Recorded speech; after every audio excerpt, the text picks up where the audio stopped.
ஆண்டவராகிய இயேசு கிறிஸ்துவின் நாமத்தினாலே உங்களை நான் வாழ்த்தி வரவேற்கிறேன்.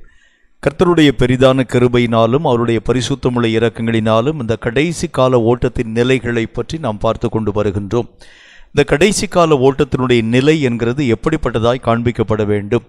ஆரம்ப நாட்களிலே கிறிஸ்துவனுடைய வாழ்க்கையினுடைய நிலை ஒரு தூங்கக்கூடிய ஒரு நிலையைப் போல நாம் காண்பிக்கப்பட்டோம். ஆனால் இந்த நாட்களில் ஆண்டவராகிய தேவன் நீங்களும் நானும் எழும்ப வேண்டும் என்று கர்த்தராகிய தேவன் விருப்பப்படுகிறேன் என்று சொல்லுகின்றார். வேதத்திலே நாம் வாசிக்கிறதைப் போல ஆரம்ப காலங்களிலே கிறிஸ்துவனுடைய நிலைகளை நாம் பார்க்கும் பொழுது அவர்கள் பலவீனப்பட்டவர்களாய், குறைவுபடுத்தப்பட்டவர்களாய், இயக்கம் இல்லாதிருக்கக்கூடிய ஒரு நிலைமைகளின் ஊடாக காணப்பட்டார்கள். ஆனால் தற்போதைய நிலைமையை நாம் பார்க்கும் பொழுது நீயும் நானும் எழும்ப வேண்டும் என்கிற ஒரு பரிமாணத்திலே கர்த்தராகிய தேவன் நம்மோடு கூட பேச துவங்குகின்றார். ஆரம்ப காலங்களிலே பிசாசினுடைய மும்முரங்கள் என்கிறது சர்வசாதாரணமாய் காணப்படக்கூடியதாக இருக்கக்கூடிய அந்த சூழ்நிலைகளிலே தற்போதைய நிலைகளின் ஊடாக நாம் கடந்து போகக்கூடிய சூழ்நிலைகளை நாம் பார்க்கும் பொழுது நேரடியான தாக்குதல்களின் ஊடாக வரக்கூடிய பிசாசின் ஆயுதங்களை எதிர்க்க வேண்டும். இவைகளுக்கு ஆண்டவராகிய தேவன் யாரை பயன்படுத்த வேண்டும் என்று விருப்பப்படுகின்றார். நீங்களும் நானும் எழுப்பப்பட வேண்டும், நீங்களும் நானும் இயங்க வேண்டும். கர்த்தருடைய வேதம் சொல்லுகிறதைப் போல, ஆண்டவராகிய தேவன் சொல்லக்கூடிய வார்த்தைகளைப் போல இருக்கக்கூடிய கிறிஸ்தவனாக நீங்களும் நானும் உருவாக்கப்படவில்லை. ஒரு கிறிஸ்தவன் என்று சொன்னால் அவன் இயக்கத்தின் ஊடாக காண்பிக்கப்பட வேண்டிய அவசியமான காலகட்டத்தின் ஊடாக கடந்து வருகின்றோம். எல்லா உலக அரங்கிலே காணப்பட்டிருக்கக்கூடிய மக்கள் அத்தனை பேரும் இன்றைக்கு உங்களையும் என்னையும் எதிர்பார்க்கிறார்கள். இந்த உலகத்திலே வந்திருக்கக்கூடிய பிரச்சனைக்கு நல்ல தீர்வை யார் தர முடியும் என்று சொல்லி, இந்த தீர்வுக்கு ஆண்டவராகிய தேவன் யாரை வைத்திருக்கிறார் என்று சொன்னால் ரட்சிக்கப்பட்டிருக்கிறவனாய் காணப்படக்கூடிய நீங்களும் நானும் தான். இந்த கடைசி கால கிறிஸ்தவர்களாய் காணப்படக்கூடிய நாம் என்ன காரியத்தை செய்ய வேண்டும்? வேதம் சொல்லக்கூடிய நல்ல ஒரு வார்த்தை ஒன்றை வாசிக்க கேளுங்கள். வசனம் சொல்லுகிறது, எபேசியருக்கு எழுதப்பட்ட நிருபம் 5வது அதிகாரம் 14வது வசனத்தை வாசிக்க கேளுங்கள். ஆதலால் தூங்கக்கூடிய நீ விழித்துக் கொண்டு எழுந்து மரித்தோரை விட்டு எழுந்திரு, மரித்தோரை விட்டு நீ எழுந்திரு. அப்பொழுது கிறிஸ்து உன்னை பிரகாசிப்பிப்பார் என்று சொல்லி இருக்கிறார். பிரகாசிப்பிப்பார் என்று சொல்லி இருக்கிறார். கர்த்தருடைய வேதம் சொல்கிறது, தூங்கக்கூடிய நீ மரித்தோரை விட்டு எழுந்திரு.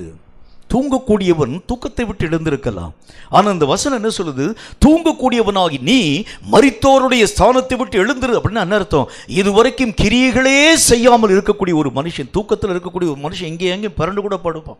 ஆனால் இத்தனை நாட்கள் கிறிஸ்தவன் இயங்காத ஒரு மரித்தவனை போல காணப்பட்டவனாய் இருந்தான்.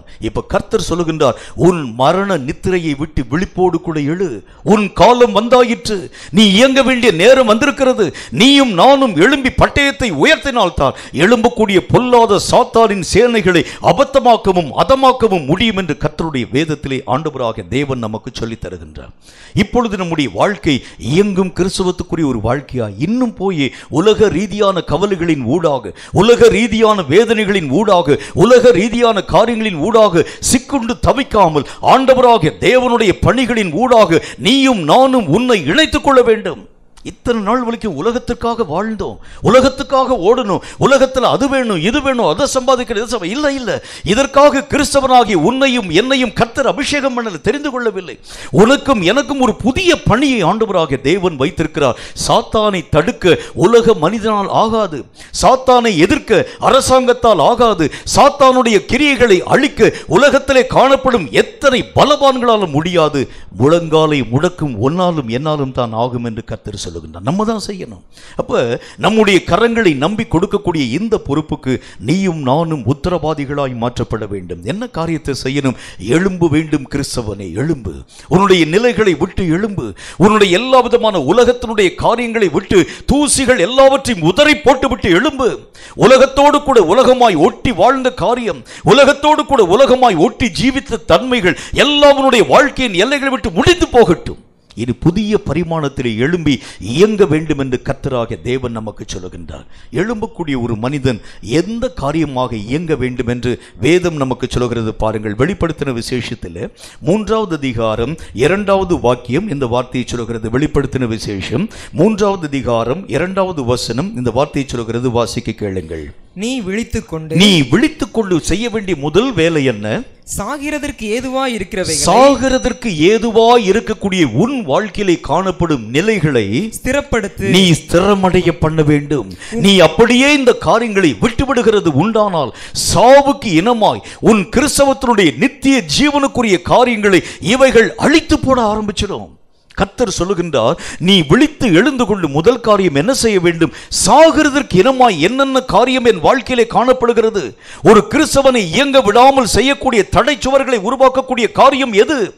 நானும் எழும்ப வேண்டும் என்று நான் ஆசைப்படுகின்றேன். இங்க வந்திருக்கக்கூடிய எல்லாத்தையும் நீங்க கேட்டு பாருங்க. எல்லாருக்கும் ஒரு ஆசை உண்டு, நான் எழுந்திருக்கணும், நான் கர்த்தருக்குன்னு வல்லமையா நிக்கணும், கர்த்தருக்குன்னு வல்லமையா ஓடணும். என்றாலும் எழுப்புதல் என்கிற ஒரு காரியத்தை பற்றி பேசக்கூடிய உன்னாலும் என்னாலும் ஏன் எழும்ப முடியவில்லை என்று சொன்னால், ஏதோ சாவுக்கினமான காரியம் நமக்குள் இருந்து நம்மை எழும்ப விடாமல் தடுக்க துவங்க ஆரம்பித்து விடுகிறது. எழும்பணும்னு ஆசை, பிரசங்கத்தை கேட்டவுடனே ஒரு எழுப்புதல் வந்துடும். ஆண்டவராக தேவனுக்குள் எதையாச்சும் ஒரு காரியத்தை சாதிக்கணும்னு சொல்லக்கூடிய ஒரு வைராகியம் வந்துடும். என்றாலும் கூட எழுந்து நிமிர்ந்து நிற்க முடியாது இருக்கக்கூடிய காரணத்திற்கு முக்கியமான விஷயம் என்ன? ஏதோ ஒரு விஷயம் உன் வாழ்க்கையும் என் வாழ்க்கையும் தடுப்பு சுவராய் நிற்கிறது. அதைத்தான் கர்த்தர் சொல்கிறார், சாவுக்கினமான காரியம்னு சொல்றார். இந்த காரியத்தை உள்ளே வைத்திருக்கக்கூடிய வரைக்கும் இந்த கிறிஸ்தவ வாழ்க்கையிலே உன்னை அது எழும்ப விடாது. ஒரு கிறிஸ்தவனுக்குரிய தகுதியை அடைய அது உன்னை அனுமதிக்காது. ஒரு கிறிஸ்தவனாய் வாழக்கூடிய வாழ்க்கையினுடைய நிலைகளின் ஊடாக கடந்து போக இந்த சாவுக்கு இனமான காரியம் உன்னை அனுமதிக்க போகிறது இல்லை. அதை முதல் காரியம் உன் வாழ்க்கையை விட்டு தூக்கி எறிய வேண்டும். என் ஆவிக்குரிய வாழ்க்கையை கெடுக்கக்கூடிய நிலை என்ன? அதை நான் மெய்யாகவே கற்றுக்கொள்ள வேண்டும். என்ன நான் இயங்கணும்னு ஆசைப்படுறேன். அப்போஸ்தலனாகிய பரிசுத்த பவுல் சொல்லுகின்றான், நான் பாவம் செய்யக்கூடாதுன்னு நினைக்கிறேன், ஆனால் என் சரீரத்திலே இயங்கக்கூடிய வேறொரு பிரமாணத்தை நான் பார்க்கிறேன். அது என்னை பாவியாக மாற பண்ண ஆரம்பிக்கிறது, அது என்னை பாவத்திற்கு உட்படுத்த ஆரம்பிக்கிறதை நான் பார்க்கிறேன். இதே மாதிரி ஒவ்வொரு மனிதனுடைய வாழ்க்கையிலும் அவனை இயங்க விடாமல் ஏதோ ஒரு காரியம் தடுக்க ஆரம்பிக்கிறது. அந்த தடுக்கக்கூடிய காரியங்களை முதல் காரியம் இனம் கண்டு அவைகளை நீங்கள் வேரோடு கூட பிடுங்கி எறிய வேண்டும். அவைகள் பிடுங்கப்பட ஆரம்பிக்கிறது உண்டானால் ஒவ்வொரு கிறிஸ்தவனும் எழும்பி நின்று இயங்கும் கிறிஸ்தவனாய் மாற்றப்பட ஆரம்பிக்கிறத பார்க்க முடியும். ஒரு விஷயத்தை நீங்க புரிஞ்சுக்கொண்ட, ஆண்டவராகிய தேவனுடைய வசனம் சொல்கிறது, உங்களிலே ஒருவன் 1000 பேரை துரத்துவானாம், 2 பேர் இணைந்தால் 10,000 பேரை துரத்துவானாம். இத்தனை பேர் இணைந்தால் எத்தனை பேரை நம்ம துரத்த முடியும்? யோசிச்சு பாருங்க. இத்தனை பேர் அல்ல, இந்த உலகத்திலே காணப்படும் உண்மையான கிறிஸ்தவர்கள் அத்தனை பேரும் இணைகிறது உண்டானால் உலகத்தை ஆக்கிரமித்துக் கொண்டிருக்கக்கூடிய பொல்லாத பிசாசை என்றைக்கோ நாம் துரத்தி போட்டிருக்கலாமே, என்றைக்கோ நாம் அழித்து போட்டிருக்கலாமே. இன்றைக்கு வரைக்கும் பிசாசனுடைய கரங்களிலே இந்த உலகமும் உலகத்தினுடைய காரியங்களும் மெய்யாகவே நசுக்கப்பட்டு போகிறதற்கு காரணம் என்ன? கிறிஸ்துவனுடைய இயக்கம் எங்கோ தடுக்கப்பட ஆரம்பிக்கிறது. அந்த தடைகளை தாண்டி ஒவ்வொரு கிறிஸ்தவனும் கடந்துவிட வேண்டும். கர்த்தர் அதைத்தான் சொல்லுகின்றார், தடைகளை தாண்டி கடந்து வா கிறிஸ்தவனே. உன்னை தடுக்கிறது எதுவோ அவைகளை தாண்டி நீ கடந்து வர வேண்டும். சாவுக்கு இனமாய் உன்னுடைய ஆவிக்குரிய நிலைகளை மெய்யாகவே பூமியோடு கூட இழுக்கக்கூடிய தன்மை எது? அவைகளை முதல் காரியம் இனம் பிரித்து உன் வாழ்க்கையை விட்டு அப்புறமாக்கி என்று கர்த்தர் சொல்லுகின்றார். இந்த ஆவிக்குரிய நிலைகளிலே எழும்ப முடியாமல் ஆவிக்குரிய சாவை உருவாக்கக்கூடிய தன்மை நமக்குள் எங்கே மறைந்திருக்கிறது? வசனத்தில் பாருங்க. யோவான் எழுதின சுவிசேஷம் 5வது அதிகாரம் 24வது வசனம் இந்த வார்த்தை சொல்கிறது. யோவான் 5வது அதிகாரம் 24வது வசனத்தை வாசிக்க கேளுங்கள். என் வசனத்தை கேட்டு, என்னுடைய வசனத்தை நீங்கள் கேட்டு என்னை அனுப்பினவரை விசுவாசிக்கிறவனுக்கு, என்னை அனுப்பியிருக்கக்கூடியவரை விசுவாசிக்கிறவனுக்கு நித்திய ஜீவன் உண்டு, நித்திய ஜீவன் உண்டு. அவன் ஆக்கினை தீர்ப்புக்கு உட்படாமல், அவன் ஆக்கினை தீர்ப்புக்கு உட்படாமல் மரணத்தை விட்டு நீங்கி, மரணத்தை விட்டு அவன் நீங்கி ஜீவனுக்கு உட்பட்டிருக்கிறான் என்று, ஜீவனுக்கு உட்பட்டிருக்கிறான் என்று மெய்யாகவே உங்களுக்கு சொல்கிறேன். மெய்யாகவே நான் உங்களுக்கு சொல்கிறேன், கர்த்தரை விசுவாசிக்க கூடியவன் ஜீவனுக்கு உட்பட்டிருக்கிறான். அவன் மரணத்திற்கு நீங்களாக்கப்பட்டு ஜீவனுக்கு உட்படுத்தப்பட்டிருக்கிறான் என்றால் சாவுக்கு இனமான முதல் காரியம் என்ன அப்படின்னா, உன்னை விசுவாசிக்க விடாமல் தடுக்கக்கூடிய தன்மைகள் எங்கே இருக்கிறது என்று பார். ஒரு மனிதன் விசுவாசத்திலே சரியான பரிமாணத்தில் இயங்கவில்லை என்று சொன்னால் அவன் செத்த கிறிஸ்தவன் என்று கர்த்தர் சொல்லுகின்றார். அவனுடைய இயக்கங்கள் எல்லாம் கட்டுப்படுத்தப்பட்ட ஒரு வாழ்க்கை வாழக்கூடியவனாய் மெய்யாகவே காண்பிக்கப்படுகிறான். அவனுடைய எல்லா விதமான ஓட்டங்களும் தடுக்கப்பட ஆரம்பிக்கிறது. ஏனென்றால் காரணம் என்ன? விசுவாசிக்க கூடியவன் தான் ஜீவனுக்கு உட்படுத்தப்பட்டவன். விசுவாசத்தை இழந்து போயிருக்கக்கூடிய ஒரு மனிதன் மரணத்திற்கு உட்படுத்தப்படக்கூடிய ஒரு மனிதன் என்று கர்த்தருடைய வேதத்தில் பார்க்கிறோம். என்னை ஆண்டவராகிய தேவனுக்குள், என்னை ஆண்டவராகிய கர்த்தருக்குள் எழும்ப முடியாமல் என்னை மரண ஆக்கினைக்குள்ளாக சாவுக்கு இனமாக மாற்றக்கூடிய தன்மை உள்ளது எது என்றால் அவிசுவாசம் நிறைந்த சூழ்நிலை என்னை சாவுக்கு இனமானவனாய் உருவாக்க ஆரம்பிக்கிறது. இந்த அவிசுவாசம் என்கிறது சில விஷயங்களில் நம்முடைய வாழ்க்கையிலே அதிகமாய் காண்பிக்கப்படுகிறதை பார்க்கிறோம். ஒரு மனுஷனுடைய வாழ்க்கையிலே அவிசுவாசம் என்கிற நிலை வர ஆரம்பிக்கிறது உண்டானால் என்ன காரியத்தை அது உருவாக்க ஆரம்பிக்க போகிறது? கொஞ்சம் நம்ம ஆழமா பார்க்க போகிறோம். கொஞ்சம் நீங்க ஆழமா கவனிங்க. முதலாவது விஷயமாக, ஒரு மனிதனுடைய வாழ்க்கையிலே மரணத்திற்கு நீங்களாக்கக்கூடிய விசுவாசத்தை இழக்கக்கூடிய தன்மை நம்முடைய வாழ்க்கையிலே வந்தால் என்ன நடக்கும்னு பாருங்க. மத்தேயு எழுதின சுவிசேஷம் 13வது அதிகாரம் 58வது வசனம் இந்த வார்த்தையை சொல்கிறது. மத்தேயு 13:58 கொஞ்சம் நிதானமா வாசிக்க கேளுங்க. அவர்களுடைய அவிசுவாசத்தின் நிமித்தம் அவர் அங்கே அநேக அற்புதங்களை செய்யவில்லை. முதல் காரியம், நம்முடைய விசுவாச குறைவு, நமக்குள் சாவுக்கு இனமாக காணப்படக்கூடிய விசுவாச குறைவு என்ன செய்ய ஆரம்பிக்கிறது? கிறிஸ்துவை உன் வாழ்க்கையில் இயங்க விடாமல் தடுக்க ஆரம்பிச்சிடும்.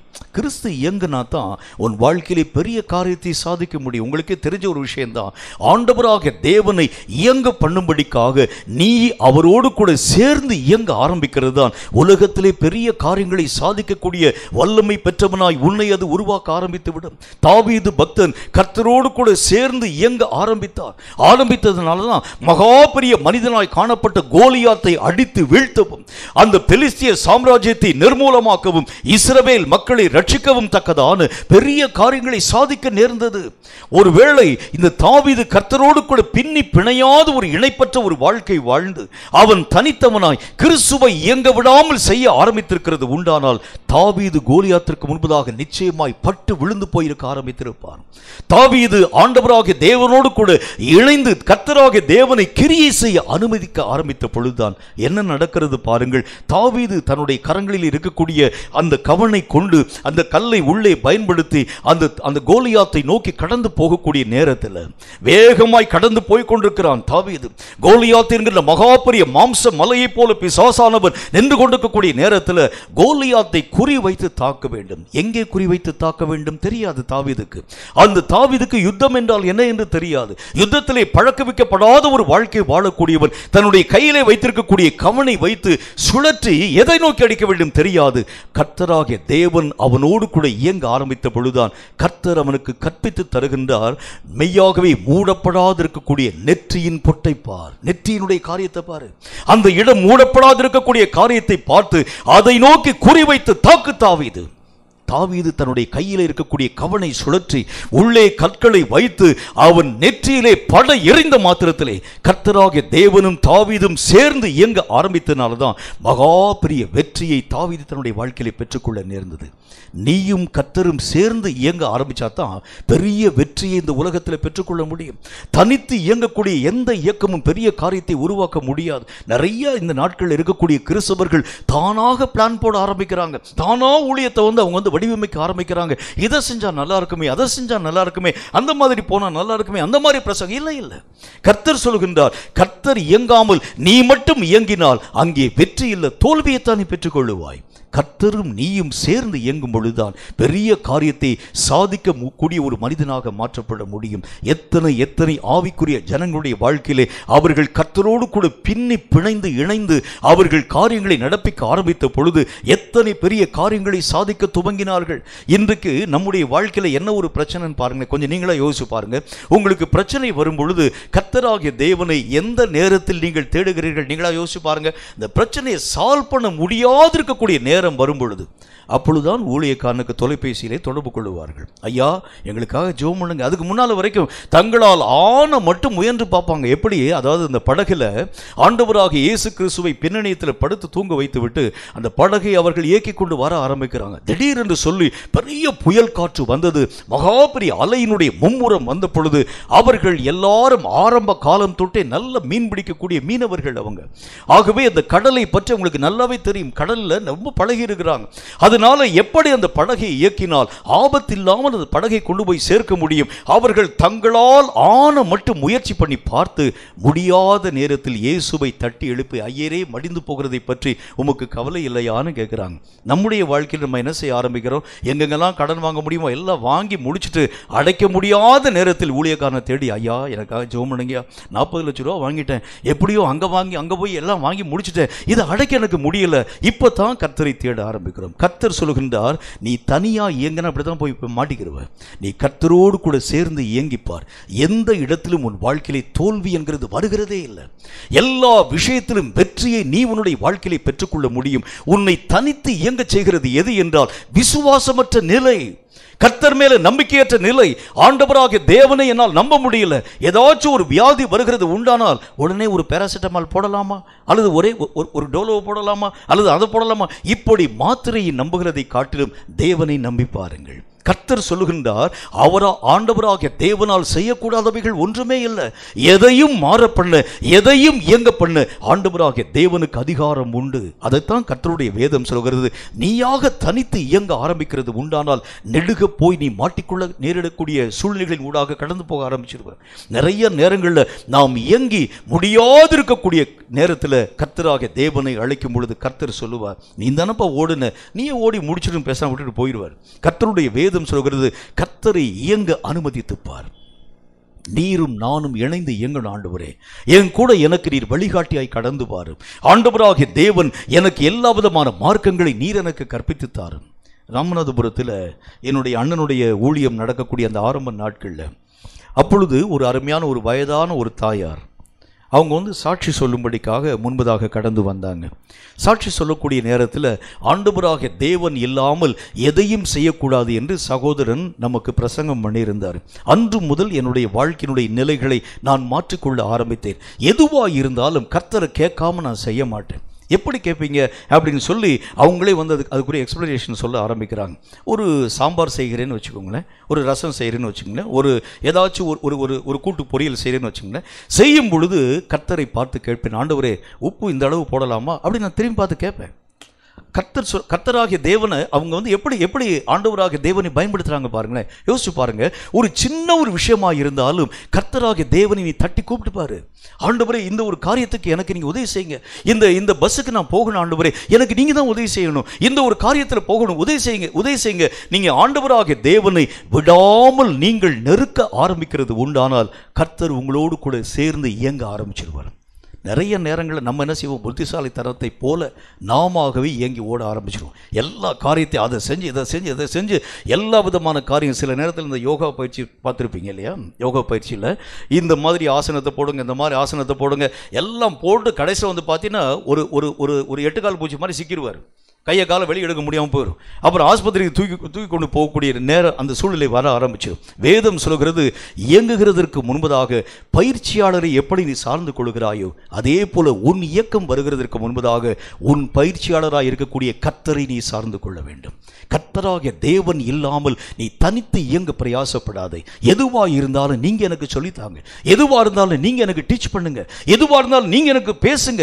இப்படி கர்த்தரோடு கூட இயங்கக்கூடிய இயக்கம் விசுவாசத்தினால்தான் ஒரு மனுஷனுடைய வாழ்க்கையிலே வர முடியும். அவிசுவாசம் உள்ள எந்த விதமான மனிதனும் தானாய் இயங்க ஆரம்பிச்சிடுவான். தானாய் இயங்கக்கூடிய ஒவ்வொரு காரியமும் வாழ்க்கையிலே தோல்விகளின் ஊடாக கடந்து போக ஆரம்பிக்க நேரிடும். கர்த்தருடைய வேதம் சொல்லக்கூடிய நல்ல ஒரு வார்த்தையின்படி இந்த கடைசி காலத்திலே யார் கர்த்தராகிய தேவனுக்கு தேவை? எல்லா கிறிஸ்தவனும் இயங்க வேண்டும், எல்லா கிறிஸ்தவனும் ஓட வேண்டும், எல்லா கிறிஸ்தவனும் கர்த்தருடைய நாமத்தினாலே பட்டங்களை சுழற்றக்கூடிய ஆயுததாரியாய் கடந்து போக வேண்டும். என்றாலும் அவன் தனியாக இயங்கக்கூடாது. அவன் கர்த்தருடைய ஆலோசனையின்படியே இயங்க ஆரம்பித்தால்தான் வந்திருக்கக்கூடிய எல்லா பிரச்சனைக்கும் சரியான சொல்யூஷனை உங்கள் வாழ்க்கையிலும் என் வாழ்க்கையிலும் நிரூபித்து காண்பிக்க முடியும் என்று கர்த்தர் நமக்கு சொல்லுகின்றார். இரண்டாவதாக, ஒரு மனுஷனுடைய வாழ்க்கையிலே விசுவாச குறைவு அல்லது அவிசுவாசத்தின் நிலை எதை நம்முடைய வாழ்க்கையிலே தோற்றுவிக்கிறது என்று பாருங்கள். மத்திய எழுதின சுவிசேஷத்தில் 17வது அதிகாரம் 20வது வசனம் இந்த வார்த்தையை சொல்கிறது. மத்தேயு 17வது அதிகாரம் 20வது வசனத்தை வாசிக்க கேளுங்கள். அதற்கு இயேசு, உங்கள் அவிசுவாசத்தினாலேதான் உங்கள் அவிசுவாசத்தினாலே தான். கடுகு விதையளவு விசுவாசம் உங்களுக்கு இருந்தால் நீங்கள் இந்த மலையை பார்த்து இவ்விடம் விட்டு இந்த இடம் விட்டு அப்புறம் போ என்று சொல்ல அது அப்புறம் போம். உங்களால் கூடாத காரியம் ஒன்றும் இராது என்று மெய்யாகவே உங்களுக்கு நான் சொல்லுகிறேன். கர்த்தர் சொல்லுகின்றார், ஒரு முறை ஒரு வாலிபனை இயேசுவுக்கு முன்பதாக கூட்டிட்டு வர்றாங்க. அவனுக்குள் இருக்கக்கூடிய பிசாசை துரத்த அவர்களால் முடியல. சீஷர்கள் ரொம்ப ட்ரை பண்ணி பார்த்தாங்க, என்னென்ன காரியமெல்லாம் செஞ்சு அந்த பிசாசை துரத்தலாம். நிறைய பிசாசு துரத்துறதுக்கு நிறைய வழிமுறைகளை கற்பித்து தருகிறது வழக்கம். நான் ரட்சிக்கப்பட்டு ஆரம்ப காலத்தில் ஊழியத்துக்கு வந்த பொழுது எனக்கு தெரிந்த ஒரு நண்பர் எனக்கு கற்பித்து தந்தார் பிசாசு துரத்துறதுக்கு. சாதாரணமாக அதெல்லாம் சொன்னால் போகாது. நல்ல ஒரு பிஞ்சு போன விளக்கமாக இருக்குது பார்த்தீங்களா, அதை எடுத்துகிட்டு வந்து உச்சந்தலையில் முடியை பிடிச்சிக்கிட்டு, உச்சந்தலை முடியை கூட பிடிக்கலாம், இல்லை என்றால் சென்னி முடின்னு சொல்லுவாங்க. இந்த சைடில் இருக்கு பாருங்க, இந்த முடியை ரெண்டு பக்கம் பிடிச்சி நல்லா இழுத்துக்கிட்டு உச்சி தலையிலேயே பிஞ்சு போன விளக்கமாக வச்சு அடின்னு அடிச்சுப்பார். அப்பொழுது இந்த பிசாசு ஒரே ஓட்டமாய் ஓடி போக ஆரம்பிச்சிடும். நான் ஒரு தடவை கூட ட்ரை பண்ணி, அதாவது அந்த ஊழியக்காரர் எனக்கு வந்து ட்ரைனிங் வேறு கொடுத்தாரு. ட்ரைனிங் கொடுத்து எப்படி இந்த காரியத்தை செய்ய வேண்டும் அடின்னு போட்டு அடிச்சார் பாருங்க. விளக்கு மாற்ற வச்சு அடித்தார். விளக்கு மாற்ற குச்சியெல்லாம் உதிர்ந்து அந்த அம்மாவனுடைய மண்டையிலெல்லாம் அப்படி எங்கு மங்கு மாட்டிக்கொண்டதை தவிர பிசாசு போன பாடில்லை. இது எப்படி நிறைய விஷயங்களை சொல்ல ஆரம்பிப்பார். சில பேர் சொல்லுவாங்க, இரும்பு உலக்கை பக்கத்தில் வச்சு படுத்துக்கோப்பா, பிசாசே பக்கத்தில் வராதுன்னு சொல்லுவாங்க. சில பேர் சொல்லுவாங்க, பக்கத்தில் அதாவது அந்த பில்லோவுக்கு கீழே வந்து பார்த்தீங்கன்னா செருப்பை வச்சு படுத்துட்டு தூங்கு. இந்த மாதிரி பிசாசுகள் வருகிறது இல்லை. சில ஆவிக்குரிய ஜனங்கள் என்ன சொல்லுவாங்க, பைபிளை நீங்கள் தலைக்கு பக்கத்தில் வச்சு படுத்துட்டீங்கன்னா பிசாசே வராதுன்னு சொல்லி. பைபிளில் இருக்கக்கூடிய வசனத்தையே வாசித்து நம்ம கூட பேசக்கூடிய பிசாசு இல்லையா? கர்த்தருடைய வேதம் சொல்லக்கூடிய நல்ல ஒரு வார்த்தையின்படியே இந்த பிசாசனுடைய காரியங்களை எதிர்க்க வேண்டும் என்றால் வேதத்தில் ஆண்டவராகிய தேவன் சொல்லுகின்றார். இந்த வசனத்தில் என்ன போட்டு பாருங்க, அவிசுவாசம் உங்கள் அவிசுவாசத்தினால தான் இந்த பிசாசின் வல்லமைகளை துரத்த உங்களால் முடியல. பிசாசை ஏன் உங்களால் ஜெயிக்க முடியல? விசுவாசமற்ற ஒரு நிலை. கர்த்தராகிய தேவனுக்கு முன்பதாக அழைத்து கொண்டு வந்தார்கள். அப்போஸ்தலர்களுக்கு முன்னால் கூட்டிட்டு கொண்டு வரக்கூடிய நேரத்தில் அப்போஸ்தலர்கள் எல்லாரும் பிசாசுக்கு முன்னால் தோத்து போயிட்டாங்க. அவங்களால ஜெயிக்க முடியல. உடனே அங்க இருக்கக்கூடிய அவனுடைய தகப்பனார் பார்த்தார், இயேசு எப்பொழுது வருவார் காத்துக்கொண்டே இருக்க ஆரம்பித்தார். அந்த சீஷர்களெல்லாம் சொன்னாங்க, இல்லைங்க இயேசு வர ரொம்ப நேரம் ஆயிரும், எங்களாலே முடியல, எங்களுடைய தகப்பனாகிய இயேசுனால் நிச்சயமா முடியாது, நீங்க வீட்டுக்கு போங்க அப்படின்னு சொல்லக்கூடிய நேரத்தில் இயேசு வந்துட்டார். வந்து இயேசுக்கு முன்னால் பிசாசு பிடித்திருக்கக்கூடிய அந்த மனிதனை அழைத்து கொண்டு வந்த பொழுது ஒரு வார்த்தை சொன்னார். பிசாசு ஒரே ஓட்டமா ஓடி போயிடுச்சு.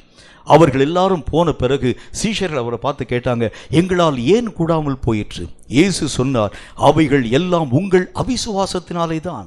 விசுவாச குறைவு வரும் பொழுது சாத்தானை எதிர்க்க உன்னாலும் என்னாலும் முடியாது. இப்போ இருக்கக்கூடிய இந்த நடைமுறை உலகத்தில் கொஞ்சம் யோசிச்சு பாருங்க. இந்த நடைமுறை வாழ்க்கையில் உலகத்திலே எங்கு திரும்பி பார்த்தாலும் நீங்கள் ஆண்டவருடைய பிரசனத்தை பார்க்கிறீர்களோ இல்லையோ, உலகத்திலே கர்த்தராகிய தேவனால் ஊழியம் பார்க்கக்கூடிய மக்களை பார்க்கிறீர்களோ இல்லையோ, உலகத்திலே எல்லா இடத்திலும் பிசாசு எல்லா இடங்களிலும் பார்க்க உங்களால் முடியும். ஏனென்றால் பிசாசு தன்னுடைய ஆதிக்கத்தின் எல்லைகளை விரிவாக்கி அகில உலகத்திலும் தன்னுடைய காரியங்களை விரிவுபடுத்திக் கொண்டே வர ஆரம்பிக்கிறான். முன்பெல்லாம் பிசாசை பார்க்கணும், ஏதாச்சும் ஒரு ஆவிக்குரிய கூட்டத்தில் போனா தான் யாராச்சும் ஒரு ரெண்டு பேரை கூட்டிட்டு வருவாங்க. ஆனால் இப்பொழுது பிசாசை எல்லா இடத்திலும் உங்களாலும் என்னாலும் பார்க்க முடிகிறது. அந்த ஆஸ்பத்திரி போனா பார்க்கலாம், ரோட்ல போனா பார்க்கலாம், வீட்டில் போனா பார்க்கலாம், அங்க போனா எல்லா இடத்திலும் இந்த பிசாசின் ஆதிக்கமான காரியங்களை எதிர்க்க வேண்டும் என்றால் நீயும் நானும் பலமுள்ளவனாய் உன்னை மாற்றிக்கொள்ள வேண்டும். எதிலே உன்னுடைய பலம் காணப்பட்டால் பிசாசின் ஆவிகளை எதிர்க்க முடியும், பிசாசின் சத்துவங்களை அடக்கி ஆள முடியும். கர்த்தராகிய தேவன் பேரில் வைக்கக்கூடிய விசுவாசம் என்கிற ஆயுதம், இது ஒரு ஆயுதம்னு கர்த்தர் சொல்றார். இந்த ஆயுதம் உன்னுடைய கரங்களிலே இருக்க ஆரம்பிக்கிறது உண்டானால் உனக்கு முன்பதாக சாத்தானால் நிற்க முடியாமல் அவன் முறிந்து ஓடி போகிறதை பிரத்யட்சமாய் நாம் நம்முடைய வாழ்க்கையிலே பார்க்க முடியும். இந்த கடைசி காலத்திலே கர்த்தராகிய தேவனுக்கு தேவைப்படக்கூடிய யுத்த வீரர்கள் யார் என்றால் விசுவாசத்தில் உறுதியை காண்பிக்கக்கூடிய வீரர்கள், தானாக தனித்து இயங்காதிருக்கக்கூடிய வீரர்கள், கர்த்தராகிய தேவனையே சார்ந்து இயங்கும் வீரர்கள், விசுவாசத்திலே கர்த்தராகிய தேவனை உறுதியாய் பற்றிக் கொள்ளக்கூடிய வீரர்கள். இவர்கள் இந்த கடைசி காலத்தில் எழும்பினால்தான் எழும்பக்கூடிய எல்லா விதமான சத்துவங்களை மடங்கடிக்க அவர்கள் திராணி பெற்ற மக்களாய் காண்பிக்கப்படுகிறார்கள். அப்படிப்பட்ட மக்கள் இல்லாமல் நீங்கள் எத்தனை சத்தம் போட ஆரம்பிச்சாலும், எத்தனை காரியங்களை உருவாக்க ஆரம்பிச்சாலும் இந்த பிசாசின் சத்துவங்கள் தேசத்தின் எல்லைகளை தாண்டி கடந்து போகக்கூடிய அந்த அனுபவங்களை உங்களாலும் என்னாலும் பார்க்கவே முடிகிறது இல்லை. அவர் சொல்லுகின்றார், விசுவாசத்தின் உறுதியை உன் வாழ்க்கையிலே வைத்துக் கொள்ள வேண்டும். அவிசுவாசம் ஆகிய சாவுக்கினமான காரியம். இந்த அவிசுவாசத்தை வைத்துக்கொண்டு பிசாசுக்கு முன்னால போய் நிக்கிறீங்கன்னு வச்சுங்க, என்ன நடக்கும் பாருங்க, கொஞ்சம் யோசிச்சு பாருங்க. சில நேரங்களில் அவிசுவாசம் என்கின்ற அல்லது விசுவாச குறைவு என்கின்ற காரியத்தை வைத்துக்கொண்டு பிசாசை துரத்தும்படி கடந்து போகிறது உண்டான என்ன நடக்கும்? கொஞ்சம் வருடங்களுக்கு முன்பதாக இந்த சாந்தி நகர் பகுதியிலே ஆரம்ப நாட்களில் நான் ஊழியம் செய்தது உண்டு. நான் சொல்கிறது ஒரு 85, 86 ஆகிய வருடங்களில். நான் அப்பொழுது திருநெல்வேலியில் இருந்து அதாவது ராமநாதபுரத்திலிருந்து இங்கே ஊழியத்திற்கு வருகிறது வழக்கம். அந்த மாதிரி ஊழியத்திற்கு வரக்கூடிய நேரத்தில் இங்கே சில பேர் வந்து ஊழியத்திற்கு என்னை அழைக்கிறது வழக்கம். அந்த மாதிரி ஊழியங்கள் எல்லாம் செய்து முடிக்கக்கூடிய நேரத்தில் ஒரு நல்ல ஒரு குறிப்பிட்ட ஒரு சகோதரின்னு வச்சுக்கோங்களேன், அவங்க வந்து நல்ல ஊழியம் பார்த்துட்டு இருந்தாங்க. அவங்க ஊழியத்தில் நிறைய நேரங்களில் எங்களை பயன்படுத்துகிறது வழக்கம். கொஞ்ச நாள் கழித்து அவங்களுக்கு வந்து கொஞ்சம் ஒரு சின்ன ஒரு மனஸ்தாபம் வந்தது. அவங்க பிரிஞ்சு தனியாக ஊழியத்துக்கு போயிட்டாங்க. கொஞ்ச நாள் ஆக்கப்பட்டது. அப்போ என்னுடைய சகோதரனை அவங்க கூப்பிட்றதில்லை, என்னையும் கூப்பிட்றதில்லை. அந்த ஊழியங்களை அவங்க வந்து பிரித்து அவங்க வந்து தனியாக செயல்படுத்த ஆரம்பித்தாங்க. ஒரு நாளில் என்ன நடந்தது, அவங்க ஆரம்ப நாட்களில் பிசாசை துரத்தக்கூடிய வலிமை பெற்றவங்க. ஆரம்ப நாட்களில் ரொம்ப நிறைய ஊழியங்களுக்குள்ளாக கடந்து போகக்கூடியவங்க. இப்படிப்பட்ட ஒரு பிரிவினை வந்த பிறகு ஒரு நாளில் சரியான ஜெபம் இல்லாமல் ஊழியத்திற்குள்ளாக கடந்து போனாங்க. கடந்து போய் ஒரு நல்ல ஒரு கிராமத்தில் கர்த்தருடைய வார்த்தைகளை அறிவித்து முடித்து ஒரு முழு ஜெபம் முடித்து விட்டு ஒரு பிசாசு பிடித்திருக்கக்கூடிய சகோதரிக்காக ஜெபிக்கும்படி அந்த சகோதரிக்கு முன்னால் கூட்டிகிட்டு வந்தாங்க. அவங்களும் தலையில் கை வச்சு ஜெபம் பண்ணாங்க. எல்லா காரியங்களும் முடிக்கப்பட்டது. திரும்ப வீட்டுக்கு வந்தாங்க பாருங்கள். வீட்டுக்கு வந்தால் அவங்க கூட உடன் ஊழியர்களாக கடந்து போனவங்க இந்த சகோதரனுடைய நடவடிக்கையில் ஒரு சில மாற்றத்தை பார்த்தாங்க. அவங்க முந்தி மாதிரி சரியாக பேச மாட்டேங்கன்னா ஒரு மாதிரி அப்படி முறைச்சிட்டே பார்க்குறாங்க. கண்கள் எல்லாம் ஒரு மாதிரி வித்தியாசமாய் மாற்றப்பட்டு ஓநாயினுடைய கண்களைப் போல மாற்றப்பட்டதை அவங்களுடைய கண்கள் பார்த்தது. அவங்க கேட்டாங்க, அக்கா என்னக்கா உங்களுக்கு ஆச்சு, என்ன பிரச்சனை என்று சொல்லி கேட்டாங்க. இல்லை ஒன்றும் இல்லை, எந்த ஒரு காரியம் இல்லை. அவர்கள் திடீரென்று சொல்லி தன்னுடைய அறைக்குள்ளாக போய் உள்ளே போய், அதாவது ஒரு ஹாலுக்குள்ளே உள்ளே போய் உட்காந்துக்குருவாங்க. யாரும் வந்து உள்ளே என்னை வந்து டிஸ்டர்ப் பண்ணக்கூடாதுன்னு சொல்லிடுவாங்க. அப்போ கூட இருக்கக்கூடிய உடன் ஊழியர்களாய் காணப்பட்ட சில நண்பர்கள் உள்ளே போய் லேசாக எட்டி பார்த்தா தலையை விரிச்சு போட்டு காலை ரெண்டை அப்படி நீட்டிக்கொண்டு அப்படியே தலையை அப்படி பம்பரமாக சுற்றி ஆட்டிகிட்டு இருக்கிறாங்க. அந்த சகோதரி ஊழியம் பார்க்கக்கூடிய சிஸ்டர் கீழே. அதுக்கப்புறம் வந்து பார்த்தா திடீர்னு பயங்கரமாக சிரிச்சு அப்படியே வந்து கீழே விழுந்து தரையில் ஊழல ஆரம்பித்தாங்க. இவங்கெல்லாம் உடன் ஊழியர்களை அவங்க தான் வந்து இந்த மக்களுக்கு தலைமை ஊழியர். அவங்களே இப்படி தலையை விரிச்சு போட்டு ஆடக்கூடிய காரியங்களை பார்த்தோன்னே உடன் ஊழியர்களுக்கு பயம் வந்துருச்சு. நேராக போய் அக்கா அக்கா அக்கான்னு சொல்லி தட்டி எழுப்பி, யாராச்சும் ஊழியர்களை நான் கூப்பிடவா, அண்ணனை கூப்பிடவா, பிரதரை கூப்பிடவா, அவரை கூப்பிடவா, மோகன் சின்னனை கூப்பிடவா என்று சொல்லக்கூடிய வார்த்தைகளை கேட்ட பொழுது அந்த சகோதரி சொன்னாங்க, எவனும் இங்கே வரக்கூடாது. அவருடைய கண்கள் எல்லாம் அப்படி பயங்கரமாக அதை பார்க்கும்போது ரொம்ப ஒரு பயத்தை உருவாக்கக்கூடிய ஒரு கண்களை போல அந்த கண்களை வைத்துக்கொண்டு சொன்னாங்க, இந்த இடத்திற்குள் எவனுடைய காலும் வரக்கூடாது, நீங்கள் ஜெபம் பண்ணுங்கள், அப்பொழுது எனக்குள் இருக்கக்கூடிய பிசாசை வெளியே போகுன்னு சொன்னாங்க. எப்படி ஜோமனிப்பான்னு யோசிப்பாங்க. யாரும் கண்ணையே மூடலை. எங்கே மேலே விழுந்து பாஞ்சிருமோ, அடிச்சிருமோ, கடிச்சிருமோ, கொன்றுமோன்னு சொல்லி கண்களையே மூடாமல் எல்லாம் ஜோமனி பிசாசு போயிடுச்சுன்னு சொல்லி இப்பொழுது எல்லா விதமான காரியமும் உருவாக்கப்பட்டு விட்டதுன்னு சொல்லி அப்புறம் திரும்ப ஊழியத்துக்கு போனாங்க. எல்லா காரியங்களும் இழந்து போக ஆரம்பிச்சிட்டாங்க. பிசாசு என்கிறவன் நீங்களும் நானும் நினைக்கிறதை போல அல்ல. கர்த்தர் உங்களோடு கூட இருந்தால் தான் பிசாசை ஜெயிக்க முடியும். நம்மளெல்லாம் தனியெல்லாம் போயெல்லாம் ஜெயிக்க முடியாது. பிசாசு ஆரம்ப காலம் துவங்கி எல்லா சத்துவங்களையும் கண்கூடாக கண்டவன். ஆதாம் ஏவாள் காலத்திலிருந்து இந்த காலம் வரைக்கும் இருக்கக்கூடிய அப்டேட்டில் இருக்கக்கூடிய ஒவ்வொரு விதமான விஷயமும் சாத்தானுக்கு அத்துப்படி எல்லாமே தெரியும். ஆரம்ப நாட்களிலே காணப்பட்ட ஆதாம் ஏவாள் எப்படி நிர்வாணியாக இருந்தார்களோ அதுவும் தெரியும் அவனுக்கு. இப்போ இருக்கக்கூடிய கம்ப்யூட்டர் யுகமும் சாத்தானுக்கு தெரியும். இப்போ இருக்கக்கூடிய அப்டேட்டில் இருக்கக்கூடிய ஒவ்வொரு விஷயமும் பிசாசுக்கு தெரியும். என்னென்ன காரியங்கள் இந்த தேசத்தில் உருவாக்கப்படுகிறது சாத்தான் ஃபிங்கர் டிப்ஸில் வைத்திருக்கக்கூடிய பிசாசு. இவனை எதிர்க்க வேண்டும் என்றால் உன்னுடைய பலமும் என்னுடைய பலமும் போதுமானது இல்லை. கர்த்தரின் பலம் உன்மேல் வர வேண்டும். இந்த கர்த்தரின் பலம் உன்மேல் வர வேண்டும் என்று சொன்னால் விசுவாசத்தினால் தான் கர்த்தரை உன்னோடு கூட வைத்துக் கொள்ள முடியும். விசுவாசம் உன்னுடைய வாழ்க்கையிலே மிகுந்து வர ஆரம்பிக்கும் பொழுதுதான் சாத்தானுக்கு விரோதமான யுத்தங்களிலே பலம் வாய்ந்தவர்களாய் நீங்கள் உங்களை உருவாக்கிக் கொள்ள முடியும் என்று கர்த்தர் நமக்கு சொல்லுகின்றார். விசுவாசம் என்கின்ற பரிமாணம் நம்முடைய வாழ்க்கையிலே கொஞ்சம் குறைபட ஆரம்பித்தாலும் சாத்தான் நம்முடைய வாழ்க்கைக்கு விரோதமாய் எழும்பி வரக்கூடிய பிசாசை உங்களாலும் என்னாலும் துரத்திவிட முடிகிறது இல்லை. கர்த்தர் சொல்லுகின்றார், விசுவாசக்கூடிய ஒவ்வொரு மனிதனால் மட்டும்தான் இவைகள் எல்லாம் சாத்தியமாக்கப்பட முடியும் என்கிறதை கர்த்தருடைய வேதம் சொல்கிறது. மூன்றாவது காரியத்தை பாருங்க, ரொம்ப முக்கியமான ஒரு விஷயம். 1 தெசலோனிக்கேயரின் புத்தகம் 2வது அதிகாரம் 13வது வசனத்தை வாசிக்கிற ரொம்ப முக்கியமான ஒரு காரியம். 1 தெசலோனிக்கேயரின் புத்தகம் 2வது அதிகாரம் 13வது வசனத்தை வாசிக்க கேளுங்கள். ஆகையால் நீங்கள் தேவ வசனத்தை எங்களாலே நீங்கள் கேள்விப்பட்டு ஏற்றுக்கொண்ட போது அதை மனுஷர் வசனமாக ஏற்றுக்கொள்ளாமல் அதை நீங்கள் மனுஷருடைய வசனமாக ஏற்றுக்கொள்ளாமல் தேவ வசனமாகவே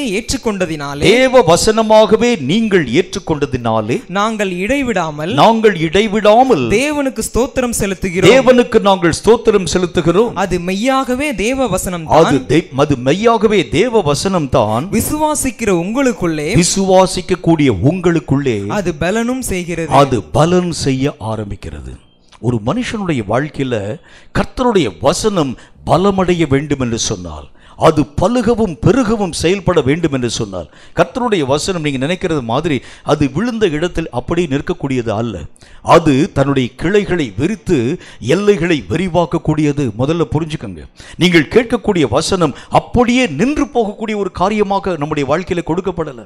நிறைய பேர் வாழ்க்கையில கொடுக்கப்பட்டிருக்கக்கூடிய வசனம் அப்படியே பலமடையாமல் நிற்கிறதுக்கு காரணம் என்ன? அது இயங்க விடாமல் அவர்கள் அவிசுவாசம் தடுக்க ஆரம்பிச்சிருது. உண்மையிலேயே அந்த வசனம் சரியாக கிரியைகளை செய்யும்படி நம் வாழ்க்கையிலே விதைக்கப்படுகிறது உண்டானால் அது தன் எல்லைகளை விரிவாக்க ஆரம்பிச்சிடும். தன்னுடைய எல்லைகளை விரிவாக்கி அது விரிந்து பரவி அநேகம் விதமான காரியங்களை நம்முடைய வாழ்க்கையிலே உருவாக்கத்தக்கதாக எல்லைகளை விரிவாக்கி மகிமையான காரியங்களை சாதிக்க துவங்க ஆரம்பித்து விடுகிறது. இந்த வசனத்தில் என்ன சொல்றாரு பாருங்க, விசுவாசிக்கக்கூடிய உங்களுக்குள் அது மெய்யாகவே பலனும் செய்ய ஆரம்பிக்கிறது. நம்முடைய வாழ்க்கையிலே வசனங்கள் பலன் செய்யாதிருக்கிறதுனுடைய மூல காரணம் என்ன? பலன் செய்கிறதுனா என்ன அர்த்தம்? ஒரு வசனத்தை ஒரு மனிதன் கேட்கிறது உண்டானால், கர்த்தராகிய தேவன் சொல்கிறார் ஏசாயா தீர்க்கதரிசியின் புத்தகத்தில், நான் சொல்லக்கூடிய வசனம் எப்படி இருக்குமாம்? வானத்திலிருந்து பெய்யக்கூடிய மழையை போல இருக்கும். அந்த மழை வானத்திலிருந்து பெய்யக்கூடிய நேரத்தில் என்ன நடக்கும் பாருங்க, விதைக்கிறவனுக்கு விதையை, புசிக்கிறவனுக்கு ஆகாரத்தை கொடுக்கிறது எப்படியோ அப்படியே நான் சொல்லக்கூடிய வசனமும் இருக்கும். அந்த வசனத்தை எடுத்து கொஞ்சம் வாசிங்க. ஏசாயா 55:11 வாசிங்க. அப்படியே என் வாயிலிருந்து புறப்படும் வசனமும், என் வாயிலே இருந்து புறப்படக்கூடிய வசனமும் இருக்கும். அது வெறுமையாய் என்னிடத்திற்கு திரும்பாமல், வெறுமையாக அது என்னிடத்திற்கு திரும்பாமல், அது நான் விரும்புகிறதை செய்து, முதல் காரியம் நல்லா புரிஞ்சுக்கங்க, தேவன் என்ன விரும்பி அந்த வசனத்தை அனுமதிக்கிறாரோ அந்த காரியத்தை செய்யாமல் அந்த வசனம் திரும்ப கர்த்தருடைய கையில போகாது. இப்ப நம்ம வாழ்க்கையில நிறைய வசனம் விதைக்கப்படுது. கர்த்தராகிய தேவனுடைய விருப்பத்தை அந்த வசனம் செஞ்சு முடிச்சிருக்கான்னு பார்த்தீங்கன்னா இல்லை. கர்த்தராகிய தேவன் ஒரு வசனத்தை நம்முடைய வாழ்க்கையிலே அனுமதிக்கிறது உண்டானால் ஏதோ ஒரு விருப்பத்தின் அடிப்படையை வைத்து நம்முடைய வாழ்க்கையிலே வசனங்களை தருகின்றார். இப்ப கர்த்தராகிய தேவன் நம்மளை பார்த்து சொல்லுகின்றார், கடைசி கால யுத்த வீரனாய் மாற்றப்பட வேண்டும். அப்படின்னா கர்த்தருடைய விருப்பம் என்ன? நீயும் நானும் எழும்பணுங்கிற ஒரு விருப்பத்தை மையப்படுத்தி கர்த்தர் உன்கிட்ட பேசுகிறார். ஆனால் இந்த விருப்பம், ஆண்டவராகிய தேவனுடைய விருப்பம் உன் வாழ்க்கையிலே வர ஆரம்பித்தாலும் கூட இன்னும் நீ எழும்பாதிருக்கிறது உண்டானால் காரணம் என்ன? விசுவாசிக்கக்கூடிய அந்த தன்மை நீ இழக்கும் போதுதான் வசனம் கர்த்தருடைய சித்தத்தை நிறைவாக்காமல் தங்கிவிட ஆரம்பிச்சிருது. தொடர்ந்து வாசிங்க.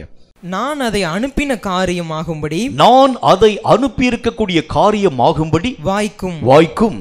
கர்த்தருடைய வேதத்தில் என்ன போட்டிருக்கு?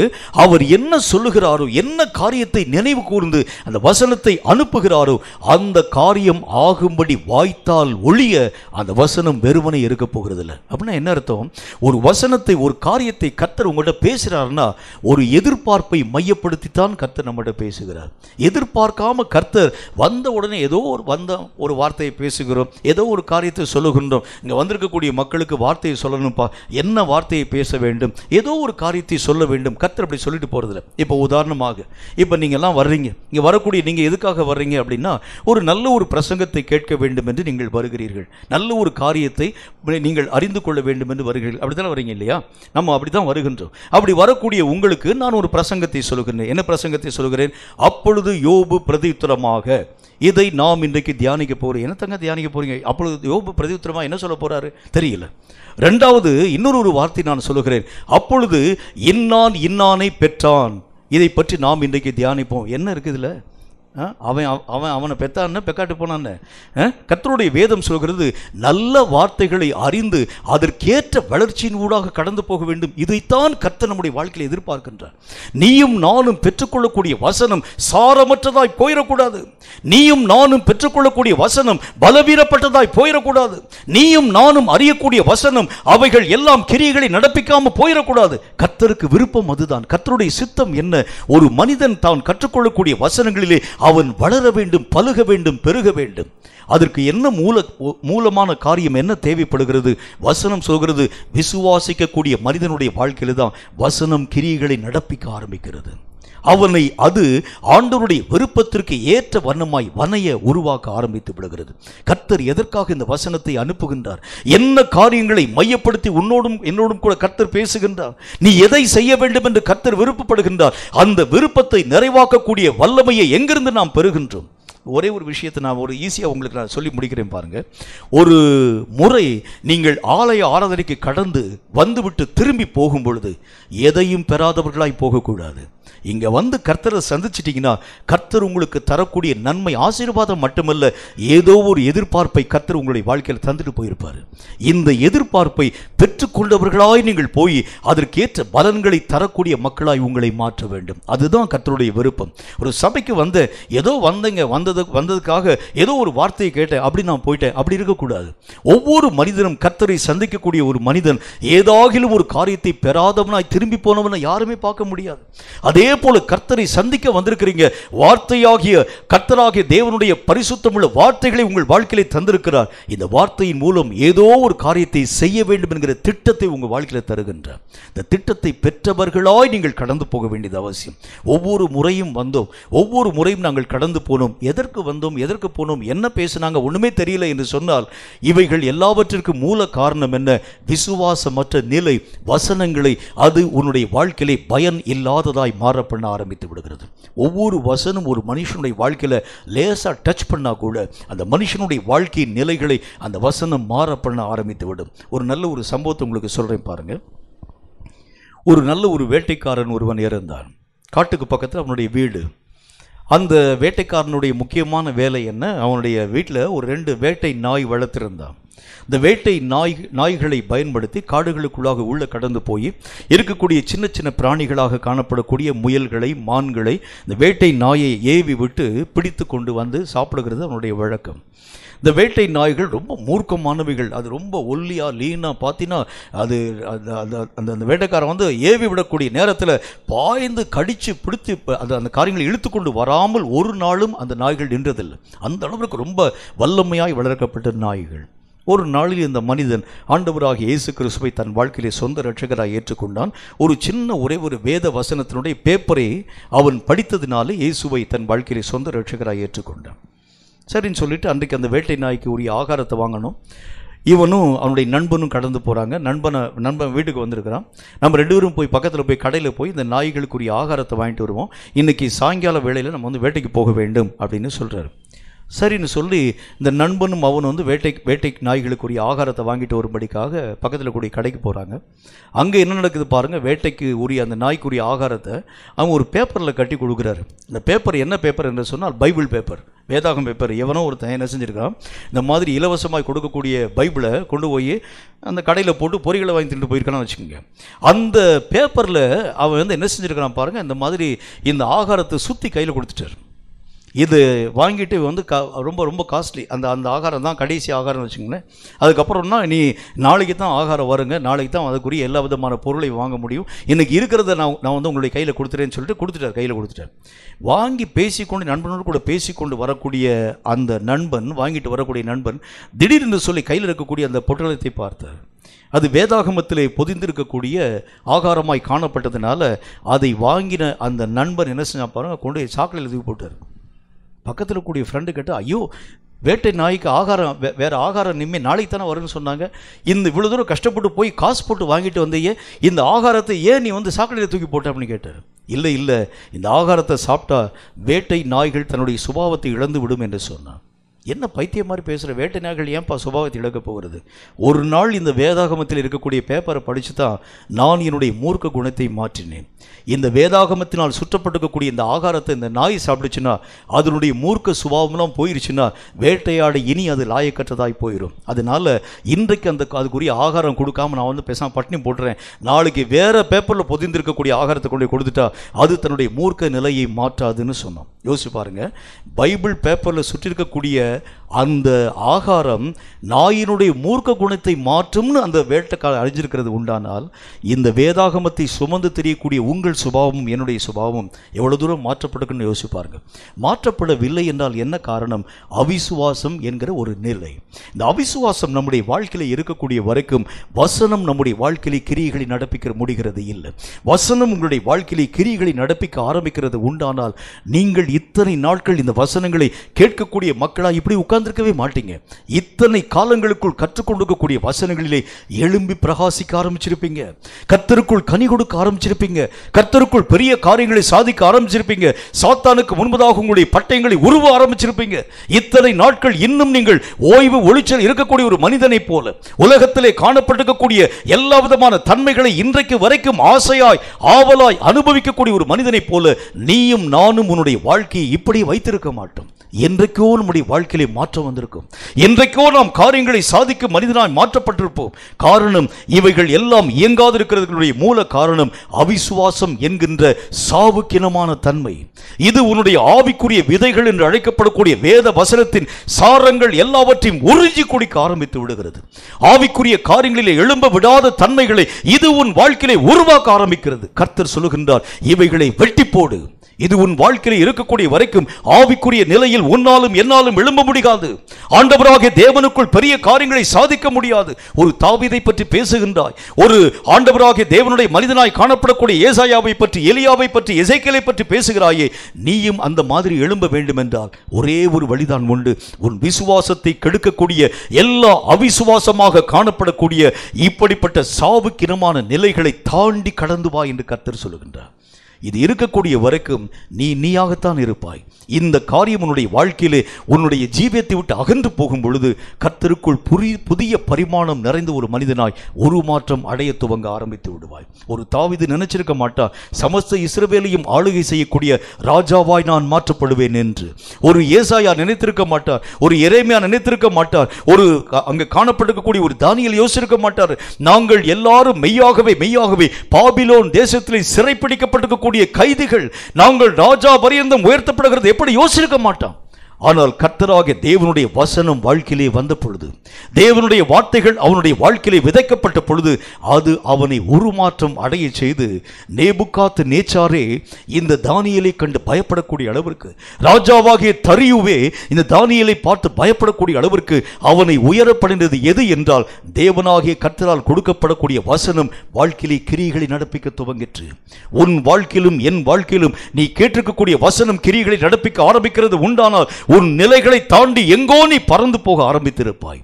கழுகை போல செட்டைகளை அடித்து எழுப்பவும் எல்லா விதமான காரியங்களை சாதிக்கவும் தக்கதான மகா பெரிய உன்னதமான மனிதனாய் நீயும் நானும் உருவாக்கப்பட ஆரம்பித்தோம். இந்த வார்த்தைகளை கேட்கக்கூடிய கர்த்தருடைய பிள்ளையே, நீ எழும்ப வேண்டிய காலம் எது? ஓட வேண்டிய காலம் எது? சாவுக்கினமான அவிசுவாசத்தினுடைய காரியங்கள் எங்கெங்கே மறைந்திருக்கிறது என்று பார்.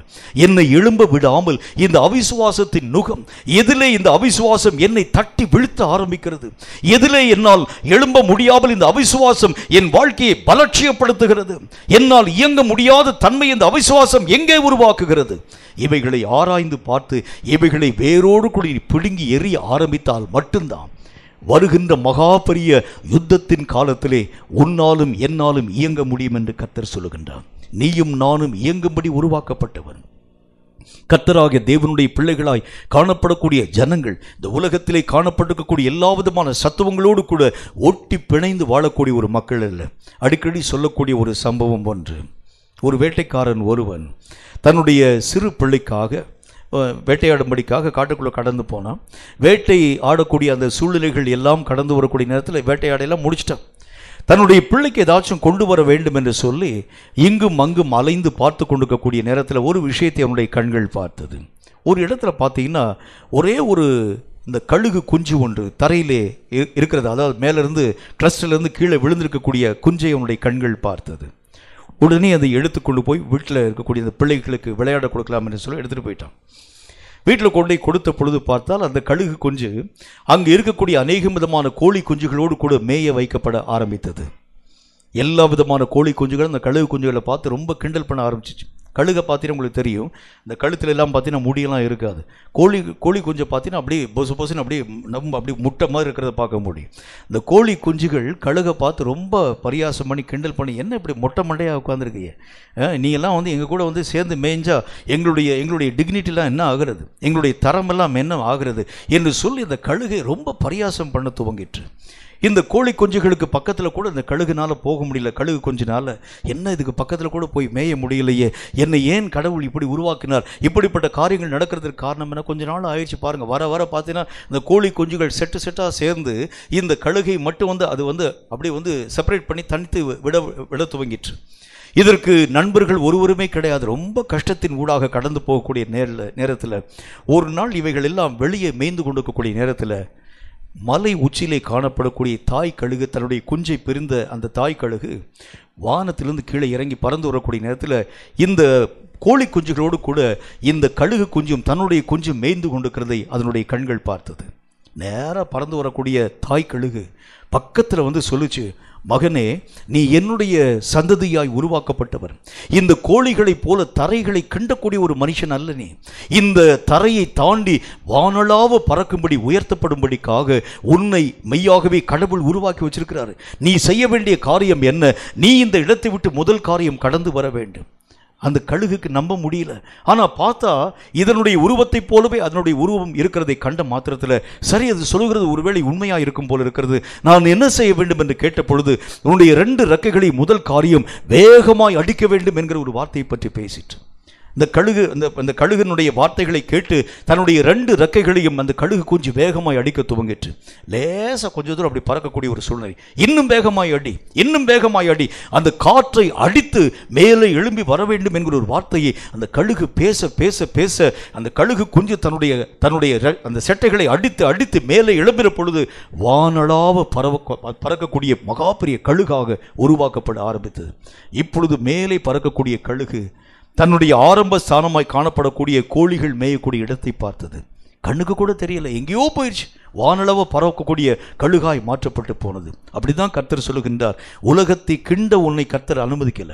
உன்னை கர்த்தராக தேவன் கூட்டிக் கொண்டு போகிறது எதுக்காகன்னு சொன்னா, உலகத்தில் இருக்கக்கூடிய மனுஷன் மாறு அழக்கூடிய ஒரு மனிதனாக, உலகத்தில் இருக்கக்கூடிய ஒரு மனுஷன் மாறு வேதனைப்படக்கூடிய ஒரு மனுஷனாக கர்த்தர் உன்னை அழைக்கல. நீ உன்னதத்தை நோக்கி பறக்கும்படி அழைக்கப்பட்டவர். மகா பெரிய காரியங்களையும் கிரஸ்டர்களையும் மலை உச்சிகளையும் தாண்டி பறக்கும்படி அழைக்கப்பட்டவன் நீ. உன்னுடைய செட்டைகளை எடுத்து எழும்ப வேண்டியவன் நீ. செட்டைகளை முடக்கி மண்ணோடு கூட மண்ணாக வாழக்கூடிய வாழ்க்கையுடைய நிலைகள் போதும்.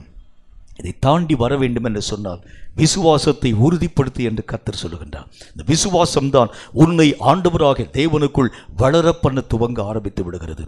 நீ கேட்கக்கூடிய வசனங்களை உன் வாழ்க்கையிலே பலம் கொள்ள செய்ய ஆரம்பித்து விடுகிறது. கர்த்தராக தேவனுக்குள் உன்னை இழைக்க துவங்க ஆரம்பித்து விடுகிறது. கேட்கும் கர்த்தருடைய பிள்ளையே, எத்தனை வசனங்களை கேட்டோம், எத்தனை கர்த்தருடைய வார்த்தைகளை அறிந்து கொண்டோம். இந்த வசனங்களும் இந்த வார்த்தைகளும் இனி உங்கள் வாழ்க்கையிலே பயனாக்கப்பட வேண்டும் என்றால் சாவுக்கு இனமாய் காணப்படக்கூடிய அவிசுவாசத்தின் நுகங்கள் எல்லாவற்றையும் வெட்டி போடுங்கள்.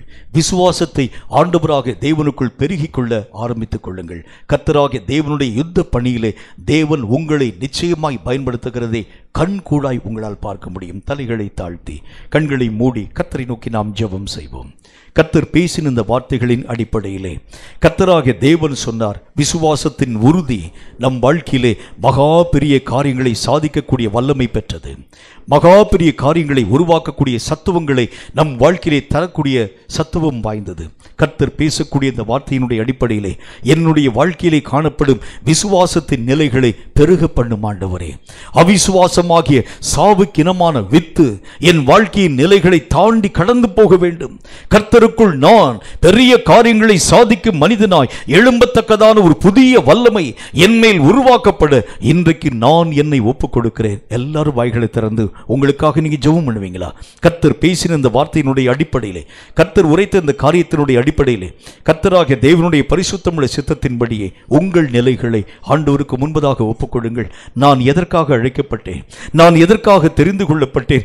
எனக்கு என்கிற ஒரு நோக்கத்தை வைத்திருக்கிறேன். அந்த நோக்கத்தில் நான் கடந்து வர இந்த அவிசுவாசம் என் வாழ்க்கையிலே தடையாய் நிற்கிறது நான் பார்க்கிறேன். விசுவாசமற்ற ஒரு நிலை அது எனக்கு தடுப்பு சுவராய் நிற்கிறது நான் பார்க்கிறேன்.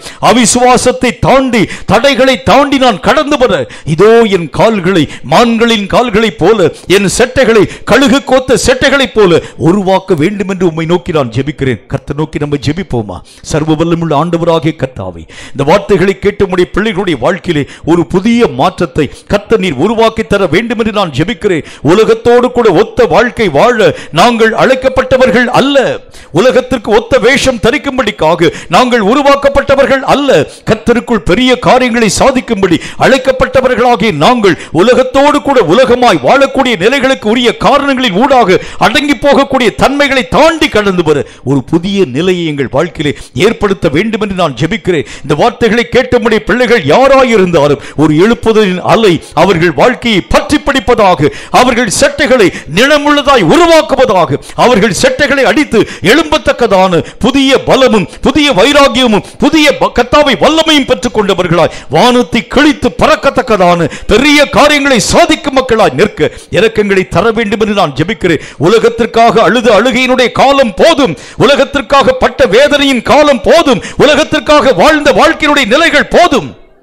உன்னதத்தை நோக்கி செட்டைகளை எடுத்து எழும்பத்தக்கதான புதிய பலம் எங்கு வந்திருக்கக்கூடிய ஒவ்வொருவரின் மேலும் வந்து இறங்குவதாக, வந்து நிரப்புவதாக, வந்து அவர்களை பலப்படுத்துவதாக, அவர்கள் பலவீனங்களிலே பூர்ணமான பலத்தை இந்த நாளிலே அவர்கள் தங்கள் வாழ்க்கையிலே பெற்றுக்கொள்ள வேண்டும் என்று இயேசு கிறிஸ்துவின் நாமத்தினால் நான் ஜெபிக்கிறேன். இனி சாத்தானுடைய வல்லமைகளை அழிக்கத்தக்கதாக ஒரு கூட்டம் திரள் ஜனங்களை எழுப்பி தந்து இவர்கள் சாத்தானுடைய நெற்றியை முறிக்கத்தக்கதாக, சாத்தானுடைய கர்த்தாவை பிளரையை பிடித்து அடித்து நிர்மூலமாக்கத்தக்கதாக இவர்களை நீர் பயன்படுத்த வேண்டும் என்று நாமத்தினால் நான் ஜெபிக்கிறேன். இந்த வார்த்தைகளை கேட்டு ஒவ்வொரு பிள்ளைகளுடைய வாழ்க்கையிலும் எழுப்புதலின் அலை பற்றி பிடிப்பதாக, எழுப்புதலின் வல்லமை பற்றி பிடிப்பதாக, இவர்கள் எழும்பி பிரகாசிக்க இன்று முதல் நீர் அவர்கள் வாழ்க்கையினுடைய நிலைகளை உருவாக்கி ஆசீர்வதிக்க வேண்டும் என்று இயேசு கிறிஸ்துவின் நாமத்தினால் ஜெபித்திருக்கிறோம் எங்கள் பரிசுத்தமுள்ள நல்ல பிதாவே. ஆமீன், ஆமீன்.